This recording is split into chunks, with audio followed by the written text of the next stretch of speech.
for tonight, is one of those people who I guess uses a different kind of leadership.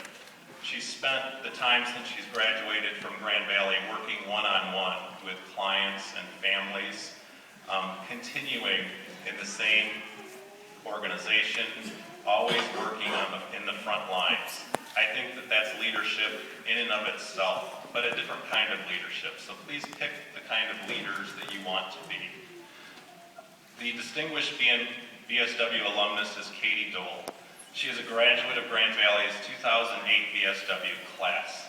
She has since worked with Holy Cross Children's Services through the Haven Juvenile Justice Overflow Center at VA Blodgett, St. John's Residential, Home Base, and Kent Schools Services programs. She is currently a clinician at East Kentwood High School working to help families remove barriers to their children's mental health and academic achievements.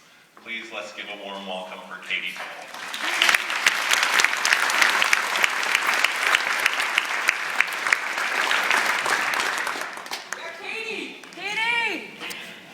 Okay, I hate doing this. I'll start with that and say that at first I thought it was one final test to see if I've gotten any better at it, and I haven't. This is very terrifying. Thanks. First, I would like to say thank you to the wonderful faculty and administration here at Grand Valley for this great honor and award.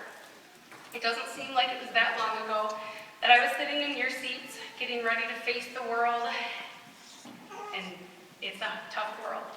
I was asked to tell you a little about what I do and any advice I have for new, shining, bright social workers about to take the field by storm.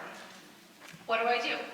As Professor Berlin said, I do Kentwood Services Network through DA Blodgett St. John's, and I'm a clinician working with 9th grade students to remove barriers to their access to counseling services and their academic success. In long, my days are never the same. I'm available to students, staff, friends, family, janitors, parents, whoever wants counseling services and needs a way to get them. No day is the same, and I'm so in love with my job, I can't imagine doing anything different. My advice to new social workers, learn self-care. Learn methods to take care of you each and every day.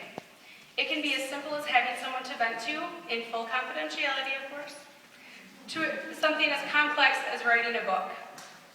It wasn't long into my work as a home-based therapist that I called my dear friend that I went through the program with in tears and said, meet me at Cold Stone, I need 5 minutes. This career is hard, and I had a hard day, and I needed even just 5 minutes to feel good. That's when I realized how important self-care is.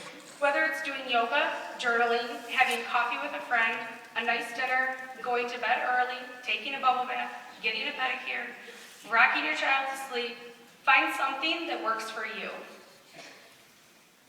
I lost my spot, that's how much I was nervous. One thing I highly recommend is starting a warm fuzzy box. Take a box and put in all the positive things you experience while you're in the field.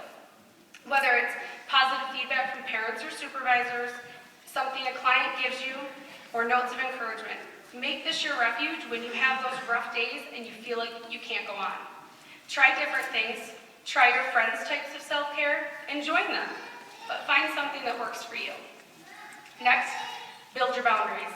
Early in the field, it's hard to find the nerve to say no. You want to please your new coworkers, you want to please your new boss, and you want to prove yourself as a social worker.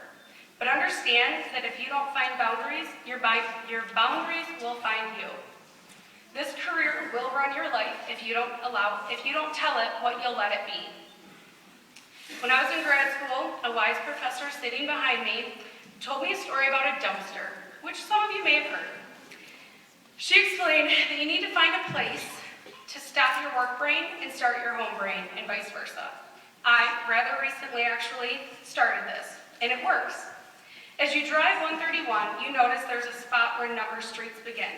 28th Street, 32nd, 44th, and it goes on. Well, that's my start and stop. At that point, depending on the direction I'm driving, I stop thinking about one and start thinking about the other. It helps.